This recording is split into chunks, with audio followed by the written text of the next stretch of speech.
Holy shike, let's talk about pigs. Here's your host of the Pork Podcast, Jennifer Shike. There's just something about the story behind the story. And as a storyteller, I'm always searching for ways to give readers just a little bit more. And that's what the Pork Podcast is all about, bringing you stories of the people and the progress of the pork industry. I'm Jennifer Shike. Let's go find just a little bit more. Don't be afraid to be the only person like yourself in the room. That quote hangs on the wall of Lori Stevermer's office, and I couldn't love it more.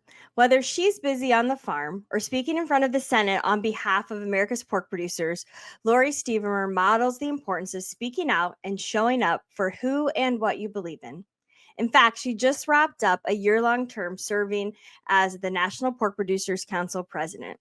She's a beautiful example of a servant leader who cares about others in a way that few do. So it is my honor to welcome Lori to the Pork Podcast today.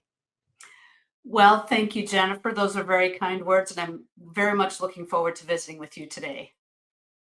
Well, I am so excited to share your story with our listeners because I feel like you are out there in front of people all the time, and I think a pretty good amount of your story, but I'm always amazed and impressed with all the different layers of it the more I get to know you. And so I'm really looking forward to sharing that. But before we dig into your incredibly busy year as NPPC president, I personally would like to just hear a little bit more about where your agriculture story started. Kind of how did you get into the pork industry? Yeah, and while people know a lot about me, I don't know if most people realize that I grew up on a farm.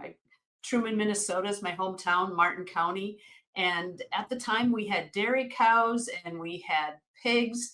And so I was just like the typical farm girl. I had some cousins that lived across the road, and I would say I was like the typical farm boy. Or tomboy. So I did chores, had to care for calves and the pigs. And so I really grew up in agriculture and really loved animals. And, at one time was thinking of being a veterinarian and then decided, well, maybe that wasn't the right path for me. So I actually went to school and graduated as a veterinary technician first at the University of Minnesota at Waseca. And then I decided I want to get my bachelor's degree. So I transferred up to the main campus at the University of Minnesota, graduated with a bachelor's degree in animal science, and took a sales job with a company called Wayne Feeds, and would have never envisioned myself in sales when I was younger, but found myself in agriculture, working with farmers and feed dealers in sales in southern and southeastern Minnesota. Oh, well, that's really incredible. And I didn't know the vet tech part of your story. So that's the fun tidbit I didn't know. And thankfully, you found your way into the feed industry because something pretty excited happening during that first part of your first job. So talk to me a little bit about what happened during that first stint. Yeah, well, as every good salesperson is doing, you're always trying to build your business and find new customers. So I had been visiting with a farmer trying to sell feed. And one day he said, I'm too busy. I'm going on vacation. Would you talk to my son? And so I said, sure. I just got to sell feed. I got to meet my budgets. And lo and behold, it was Dale. So um, every day we joke that we wake up and we see the spot that we met, but it really was interesting, having met somebody that I really liked, but then, kind of balancing the job and the personal side of it. But lo and behold, we got married. We live on the farm that his grandparents started and his parents are on. And, we've been involved with farming ever since that. Oh, that is such a cool story. So where did you actually meet at? Was it just outside the front door or was it at the barn? Where is the spot? The spot is like just in the yard by the apple tree. And so when you drive into the yard, you kind of go around a teardrop and just right there in front of the apple tree is where we met. He came walking over. I don't know if he was in the barn or what, but I just stood on the yard. I hadn't gone into any barns and he just walked over and it was like, yeah, this is somebody that I want to get to know better. Well, I was just at Blackhawk College this week, talking to a class there, and my husband and I were together, and we were speaking in the room where we first met, the auditorium. And I thought to myself too, it's funny how you never forget those places, those first moments, and that'll always be where I kind of had that same like, I think I want to get to know this guy a little bit. That's absolutely true. I forgot a lot over the last few years, but I have not forgotten that. That's awesome. Well, talk to me a little bit about your farming operation. So you guys got married and you ventured into this kind of new chapter together, bringing your history with farming and agriculture together with his. What was that like for you guys? Yeah, so when we got married, the farm was about 120 sows, fair to finish, and that's how it stayed for most of the time. We expanded up to about 300 sows at one time, and then about 8 years ago, we made the decision not to farrow anymore and converted our barns to finishing barns, and so we're about 2,000 head of contract finishing. So the hog side of it has changed through the years. We run about 450 acres of crop, corn and soy. So that's really been Dale's job is farming hands-on throughout the years.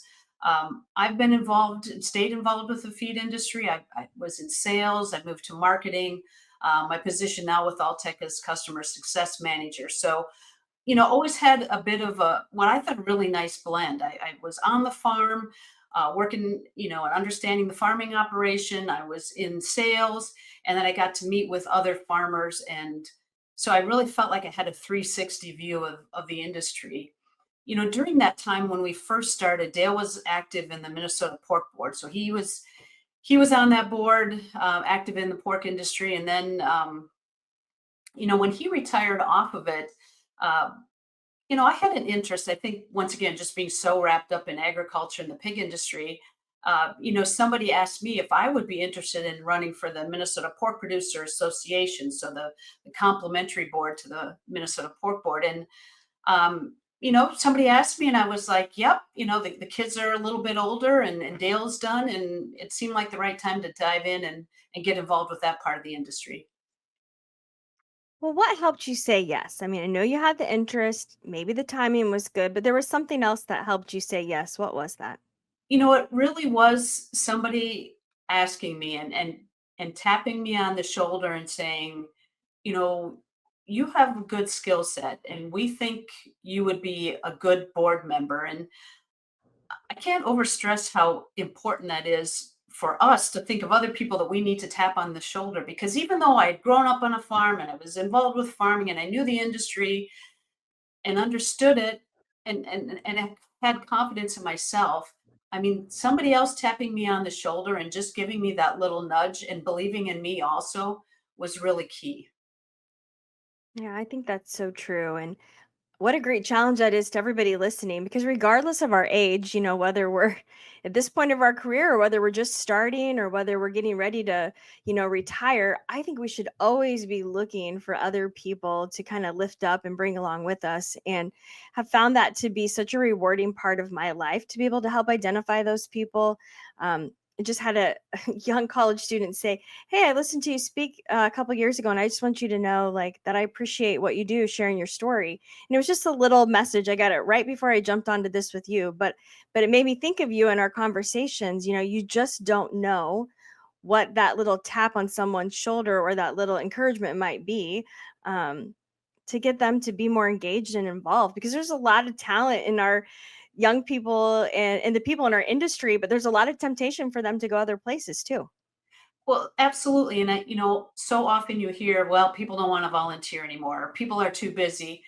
And I know that's the case. People are busy, but have we asked them? Have we encouraged them? Because if we haven't, then shame on us for not reaching out.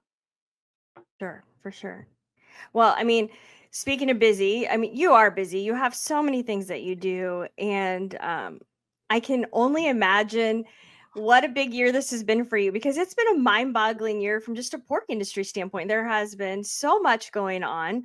Every time NPPC CEO Brian Humphreys puts his little list up of all of the things that the organization is working on, I just sit there kind of in awe, because it is a huge list.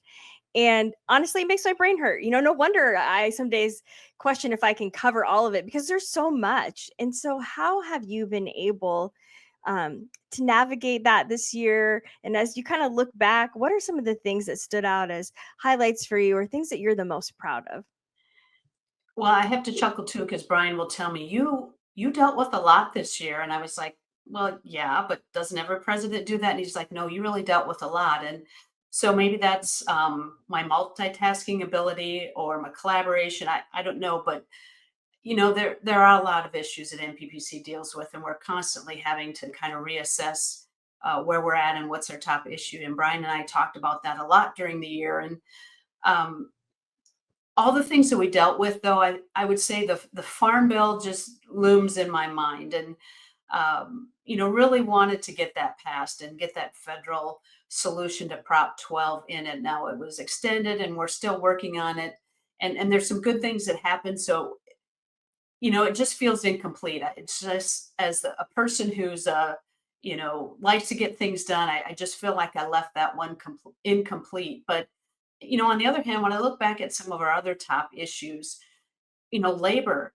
There were often times when Brian and I were talking like, well, are we dealing farm bill or labor? And that was really a key issue, and that was really a pinch point for a lot of our producers. And I think it's also a good example of how we work together. So our NPPC staff and the relations that they have at the State Department and in DC, combined with our producers and the relationships that they have with their Congress people, and then finally having a farm tour and bringing those State Department people out, all of us working together. I mean, we did make a difference in that labor situation. We changed the narrative on the TNs, and that is looking to improve. So I really feel good about that issue and how we addressed it, and I think that is a key one. I look also on some of those state ballot measures that were going on, where there was a Denver slaughterhouse ban, Sonoma County CAFOs.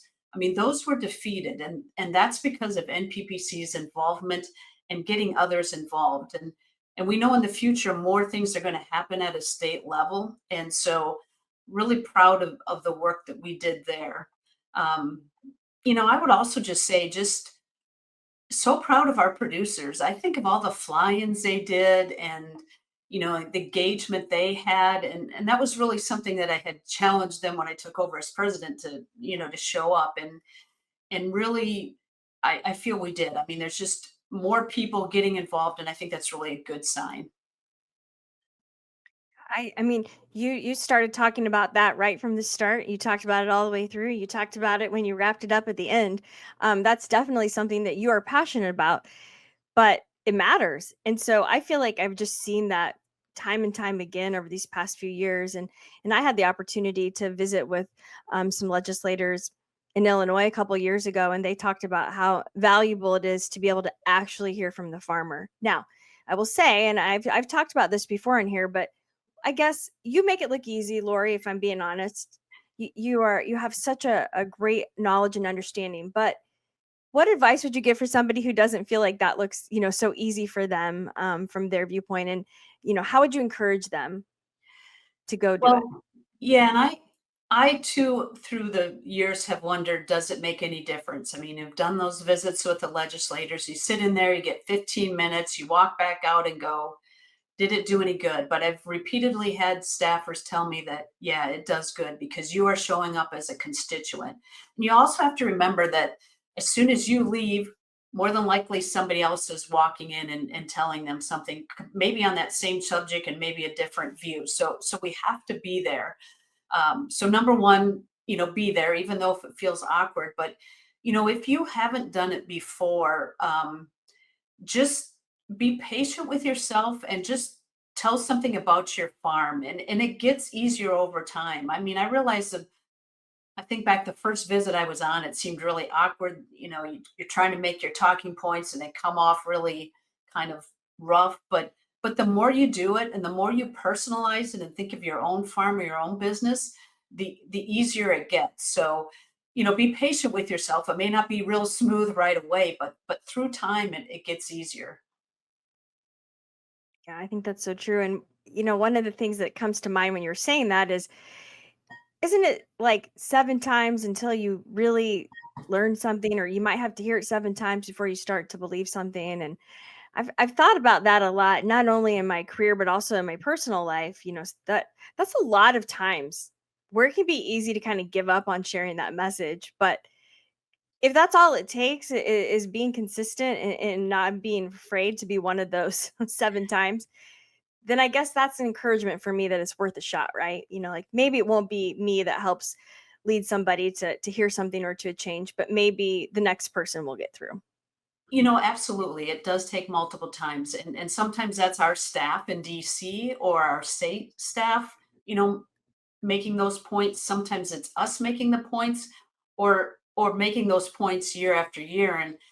And I think of the relationships that I've built with some of our state senators, Senator Klobuchar, Senator Smith, Representative Craig, Representative Finstead. Some of those individuals I have met with a number of times over the years. And so now it's getting to where I come up to them, they're like, yep, I know what you're thinking. Um, which is helpful, but I also believe that you can't go to your representative the first time there's a crisis and expect them to jump in and like, okay, I'm all in, I'm here to help you. You have to build that relationship. And sometimes you just have to say thank you. And I'll credit Dave Preisler, who was the Minnesota CEO, with um, sharing this idea with me. I mean, when you're meeting with them, yes, you're going to have lots of asks, but sometimes just say thank you, and sometimes say, "Is there anything I can do to help you?" Because sometimes those individuals may need clarity on a topic, and you're just opening up the door, saying, "Hey, can I help you?" And it goes towards building that relationship. Yeah, it's really good advice. One of the things I've noticed too is you don't shy away from talking about the hard stuff or admitting that sometimes everything isn't always perfect. And so, what do you think is one of the hardest parts of being in a national leadership role like this? And how has that helped you grow as a person? You know, I can't help but do it. I gotta say Brian's saying, if it was easy, it'd already be done. We are here to do the hard things. I actually had tattoos made up and I gave those to Brian one time, but it is true. I mean, at the national level, the challenges and opportunities we deal with are complex. And I knew that, but I think this past year as president, it really weighed on me more as we dealt with some of those issues, whether it was Prop 12 and a federal solution or the labor situation. It's complex. There's a variety of opinions. You're looking for the best path forward, right? And what's the win for the producers? What's the win for the industry? And so just realizing it was going to be complex was helpful. And I would say as time went on, and with the support of staff or the board or other producers, I got more confidence in myself. And that's not to say that I lacked confidence, but just got comfortable saying, okay, I'm going to make this hard decision. I'm going to work with the board to make a hard decision. Not everybody will be happy, but I think it's what's best for the industry. And I'll tell you what really helped is that after you make one of those decisions, or sometimes you feel like you made a decision, it's like, okay, it's the least bad option. For me, when producers would send me a note or when I would see them and they would say, hey, thank you for doing what you're doing, I could never do that. I mean, that really meant a lot. That was like, okay, this was tough, but I'm doing the right thing. And that was really helpful. Mhm. Well, I have to continuing on that thought of what other people have to say about you. I've been thinking, I couldn't wait for this part because I love talking to other people about what they appreciate about people. And I feel like sometimes we don't always do a very good job of letting each other know, hey, I see this in you. And I hope that you've been able to hear that when you've given so much of your time and energy to our industry. I really hope that you've been able to get those good messages from people. And I know that this person I'm going to mention now is someone who's no stranger to you. You've worked very closely together over the years. But when I think about what you've done, I also think about Scott Hayes, who you guys have worked very closely in leadership in the National Pork Producers Council now for a while. And he preceded you in the president role, and he just completed his term as past president. And so I thought, well, if anybody knows what it's like to be in a boardroom with you, he's probably one of them. And so I wanted to share a couple things he said. He said, Lori thinks everything through before making a decision. She has in depth knowledge of the entire pork industry and is very good at getting everyone to give input at a meeting. She considers all the consequences before setting a course of action. I believe Lori's knowledge of nearly every aspect of our industry comes from having these qualities. They give her the ability to think strategically with the knowledge to react quickly when needed. Lori is effective in DC and informed markets because she has studied the issues and has a plan. So even a last minute pivot when something has changed isn't a problem for her. And I just love that point, that even a last minute pivot when something has changed isn't a problem for you. And maybe you were just born with that gift of being able to do that. But can you think of some examples of how you've been able to develop what I will call nimbleness over the years? Yeah, well, first of all, those were very kind words from Scott, and I do believe that being prepared and studying the issue helps you be more nimble, right? Because then you're able to pivot to something that you feel comfortable about. So I think that helps. I will say, just from maybe a procedural part of it, I think that my career in sales and always being ready to adapt to whatever the customer might need or the situation has helped. Um, as ironic as this might sound, consumer events. So I think of the state fair and the oink outings, when people ask you a question and you're never quite sure what the question's going to be, and you're trying to listen through it, and you can't tell if it's a friendly question or unfriendly. I mean, that helps me with my listening skills and a little bit of my discerning skills. So I will also say, like, on a personal level, I think being a parent helps you be nimble too, because you just got to be ready for like whatever situation's going to come at you. So I would say all of those things kind of contribute to my nimbleness.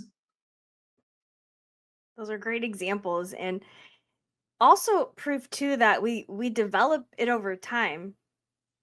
And I think back to when I started my career, and there were certain things that it was just hard for me to be flexible on because I felt like this is the way it's supposed to be, and I was trying so hard to reach those ideals. But I've learned along the way that, you know what, a little flex here and there often helps and makes it easier. But I think that takes a little time and experience, to your point of all those examples that you shared.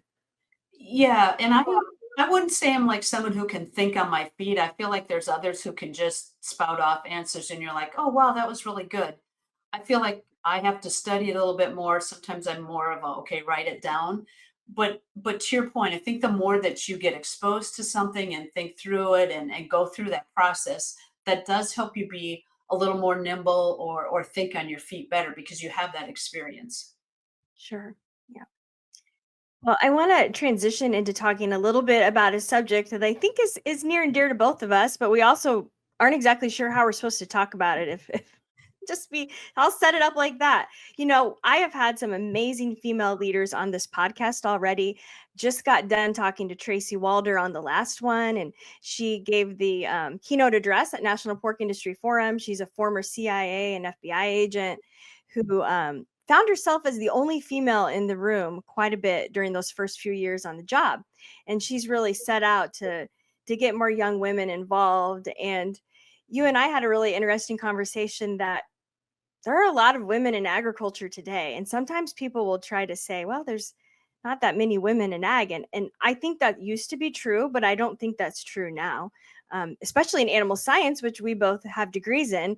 Um, it's very high, usually like upwards 70 to 80% female at a lot of universities today. So we do have a lot of women that are coming in the room in agriculture.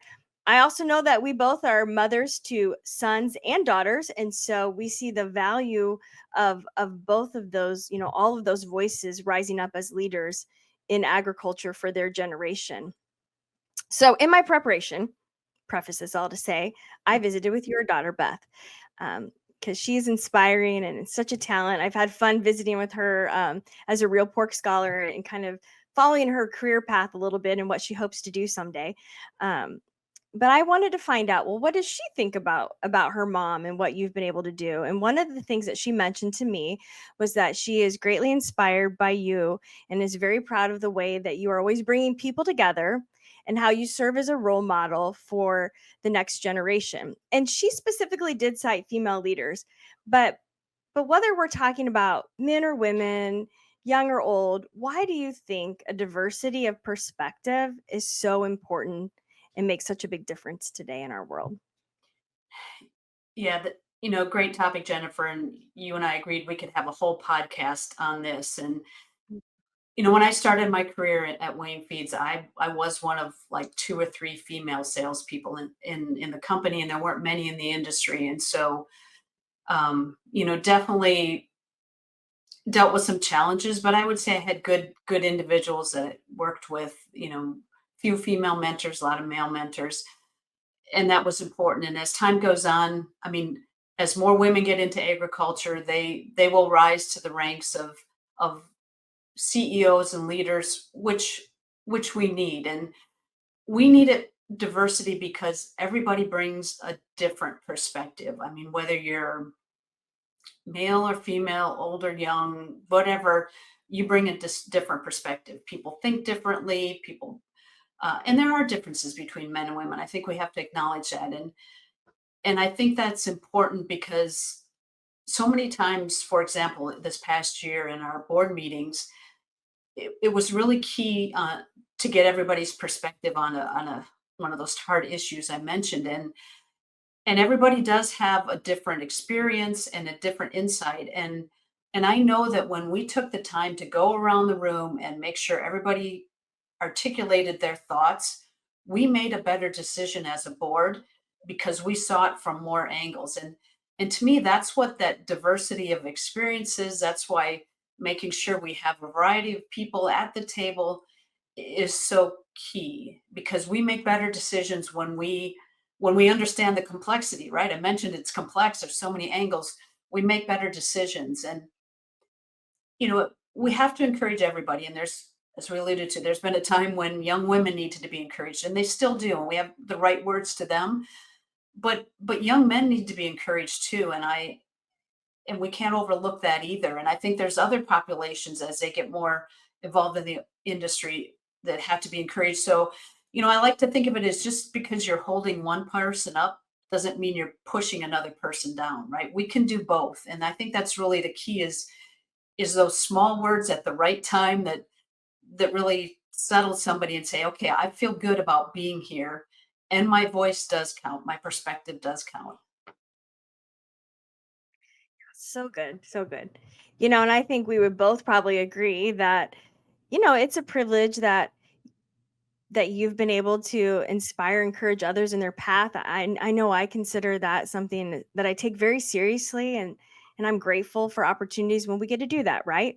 But my biggest priority is always going to be those 3 kids that I call my own who are in my home. And I feel like that's my greatest privilege, is to be able to be a mom and to be able to encourage them in their path, whatever that may be. And so I wanted to flip this around again to you, because Beth said a few more things about you as a mom specifically. So I imagine this would probably mean the most to you as it would for me. She said, she's always been my biggest supporter and my best role model. She's always there to give me advice or just listen to me as I navigate career and life changes. She takes time out of her busy schedule so we can spend time together whenever I come home to visit. So I know that your family is incredibly important to you, and I see how you go out and you tackle life together. You and Dale are together doing things. I see you lifting up and supporting your kids. So tell us about your kids. I'd love to just give you a moment to shine the mom light on what they're doing, and I know they're integral to what you do. So tell us a little bit about them. Yeah, we have a lot of titles through our life that come and go, but the mom title, that always stays. So, so proud of my kids and they're adults now. So, Brett and his wife Tressa have a little boy, Killian, now. So Dale and I are grandparents. They live in southeastern Minnesota. He's a mechanical engineer, and Tressa's a pharmacist. Adam is a extension educator for 4-H in Mower County, living in Austin, Minnesota. And Beth is finishing up law school, so interested in ag and law. And I, as you look back through the years, I'm proud of their accomplishments in high school and in college, and now they're into their careers, and just happy with what they're finding in their path in life. And I think as parents, you're so into it and along the way, and dealing with all the challenges that when you kind of get out of it and you look back and they're adults, you're kind of like, ooh, I hope I didn't mess up anything. Should I have done this? Should I have said this over here? And that's where the kids have been kind of nice and said, "No, mom, you did just fine. You're fine." So that's reassuring, and it certainly, make me proud of what they're doing. And of course, Dale was a big part of that too as a parent.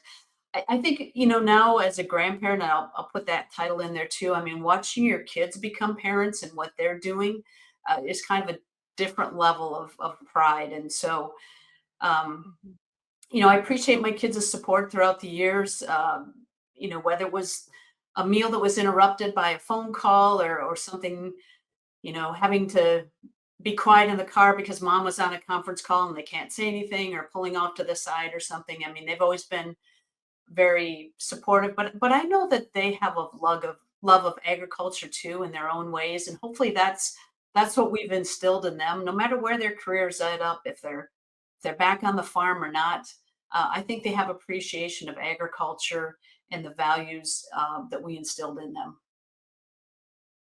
Well, I love that because my kids are in the background because they're home on spring break, and I'm like, shh, don't make noise, be very quiet. And so it is hard sometimes to juggle all of it. And it makes me feel good to know that you've thought it was hard at times too. So I wanted to ask for advice, and I'm not even going to use the B word, balance, because I'm not really sure there's this way to perfectly balance it all. But what advice might you have for parents? I won't even say moms, just parents trying to navigate having careers outside of the home and raising their kids up. What would you encourage them with? I would say three things come to mind. Don't don't be too hard on yourself in the comparisons. I feel like we get trapped into comparing ourselves to somebody else. Like, they do all this, they navigate that, they balance it.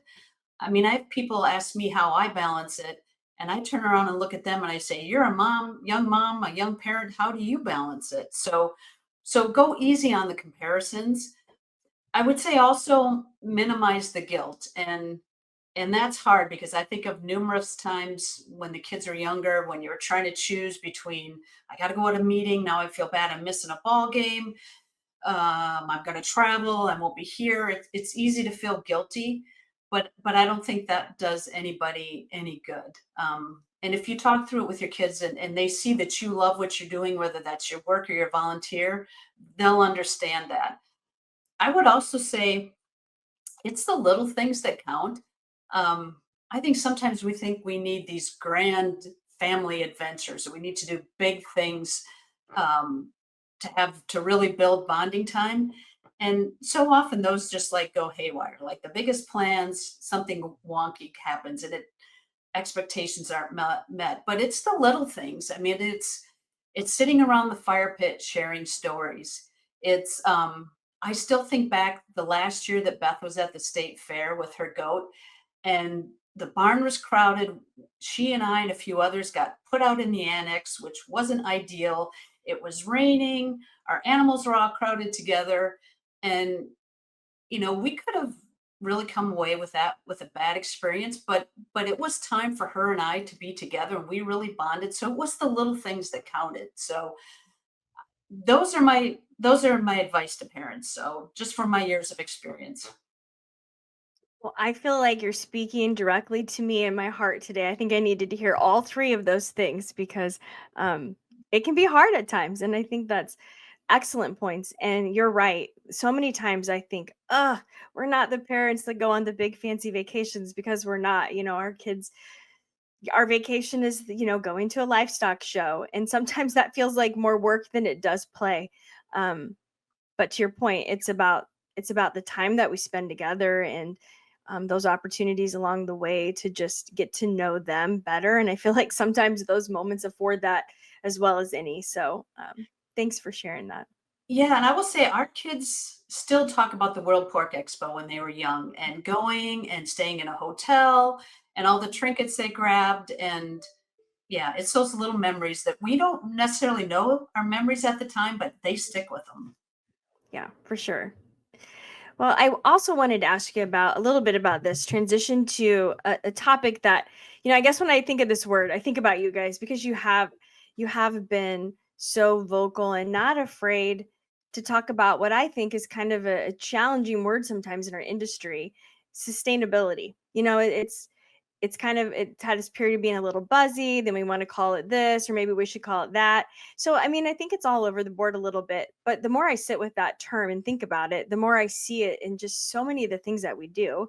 And when I think about you guys, like I said, I see all the good that you have done for our industry, talking about how you simply steward the gifts that you've been given and you take care of the land and the animals that you have in a way that will hopefully keep it here for a very long time. So I just wanted to get a little bit of your take on how your understanding of sustainability and what it means in our world, how has that impacted what you do as pork producers? Yeah, and you're absolutely right. That word sustainability can elicit a number of different emotions. And I know more of the definition of it now is with economic sustainability, and I think that's key too. But I do like the word stewardship. I do think we as farmers got a little frustrated when others kind of owned that message, but I would encourage us to, to lean in to take that message back and to define what it is. I think of Dale and stewardship is part of what he grew up with. His father was into it, very, concerned about the land and trees, and his grandfather was. So, it's generational with Dale. And we have looked for ways on our farm to implement that, whether it's been the cover crops that we use in our crops or, putting on solar panels to help generate electricity for our farm site. So my my words to others would be, number one, lean into it, help you define stewardship or sustainability and make sure that you help control the narrative. But then number two, pick what works for you. I mean, not everything works for every farm. I get it. Not everybody can do cover crops. Not everybody can do solar panels, but we need to do something, and we have to do something. So fit what works for you, and then lean into it and embrace it, and show the world what you're doing. So let's talk a little bit about stewardship of our people. As I think about the future, one of my passions is just helping young people see themselves in agriculture and specifically in the pork industry, but I really just want to help them realize there are tons of opportunities for you in agriculture. Take your passion and combine it with ag. So let's talk a little bit about what would you share with the next generation of pork producers or the next generation that isn't really sure how they fit into the pork industry, but what would you tell them? Yeah, and as much as I've enjoyed meeting other producers through this role, I've also enjoyed meeting those young individuals because they are passionate and they've got ideas, and they just have a whole future and career ahead of them. So that keeps me young, and I hope I'm never that old person that squashes their ideas. But as I think about it, I would say my message to them would be consistent with what I've talked about with others, right? So keep showing up. I mean, you're young, you know, come to the events, put yourself in an area where you can learn from others, gain experiences, show up in whatever way makes sense for you as a young individual. And then also be persistent. And I talked about that with our at forum. And I think as a young individual, you have to be persistent because sometimes, maybe the first job you go for you won't get it, or it won't work out, or maybe you start down a path and you're like, that wasn't what I wanted. I mean, don't give up, just try a different path. But I mean, we need them engaged because their insights, their experiences, they will be solving the problems of the future. They will be creating new opportunities in the future. And if we want our industry to continue to be generational, we absolutely need them to be part of it. Well, I think this goes back to the quote that hangs in your office. Don't be afraid to be the only person like yourself in the room. We need all kinds of perspectives. We need country kids, city kids, pig kids, sheep kids. I mean, we need everybody. We there's a place for a lot of different perspectives, and so it makes me excited to think about how you have set a really great example for so many to follow in the next generation. You also set a good example for your peers and people on either side of you to really look at what can happen when you get super excited and super passionate about what you do, and try to create more opportunities for other people to have a part of that too. And I just want to say thank you so much. It's been so great to have you on the podcast today. And I just want to say thanks to all of you who are listening too. We're so glad that you're here, and you can dive into more of the Pork Podcast on Farm Journal's YouTube channel. And you can also listen to it anywhere that podcasts are found. Again, I'm Jennifer Scheich, finding the story behind the story.